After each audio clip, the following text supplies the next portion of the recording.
that catches win matches, and it's good for you to catch this conversation right now as we continue our chat with Mr. Dion Chang, the founder of Flux Trends, all about this thing called digital burnout and why. Firstly, let's just go back a little bit. Why is the digital world such an addiction, though?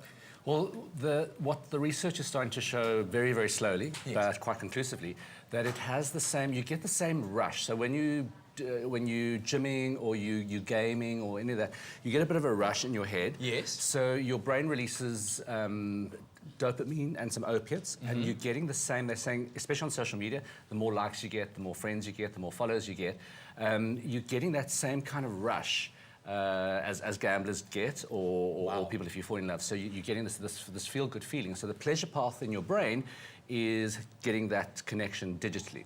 So the more, and they're saying, if once you're kind of hooked in, just touching your device or opening a new window gives you that really nice rush again. And especially anybody on social media will know, you know, your ego gets stroked the more you get some likes and things like that. And whatnot. So suddenly you get hooked in and you're addicted without knowing it. Wow, I think a lot of people are doing some introspection now at home. But here's the thing that we do. I think we stand in queues, and whatever idle time we have, you might whip up your phone to tweet, to text, to check on something. How can we actually stop ourselves from doing that? Well, it's no coincidence that there's a global mindfulness movement spreading over the world. Yes. So this 1,000-year-old Zen practice is suddenly an essential life skill in the digital era, which I find very, very ironic.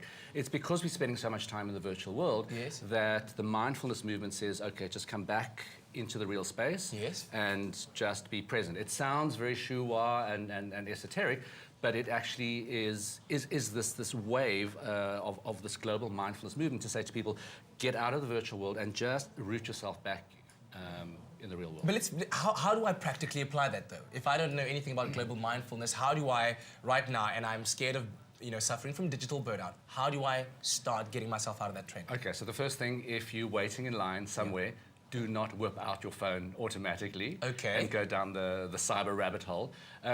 Try staring into space for a while, because I think we've forgotten that. We've forgotten the art of monotasking.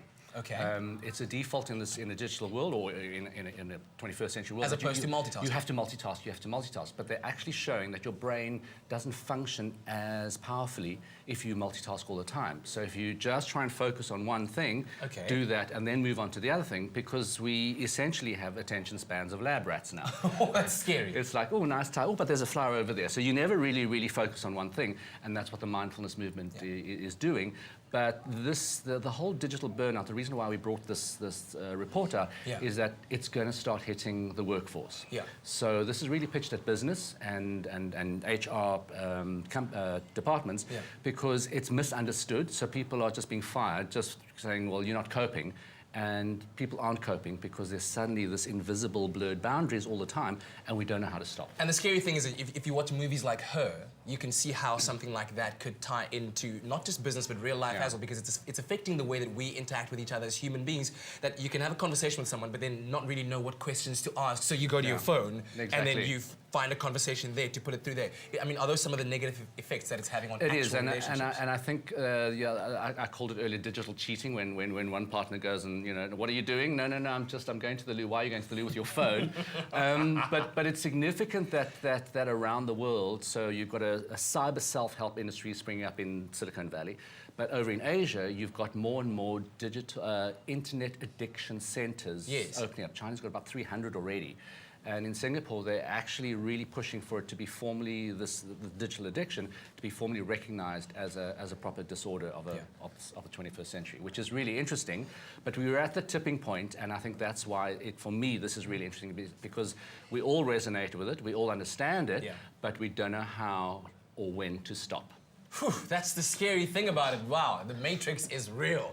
But listen, we can catch you tonight, 4 p.m. at Protea Hotel Fine Ice, where you'll be giving this presentation about digital burnout. Great, thank you very much. Fantastic, great to have you here. Thank you so much. Oh, man, well, Ilana, I don't know, so how do you do it? Because you seem to be an anomaly, somebody who can survive until, well, after 12 o'clock without touching your device. How do you do it?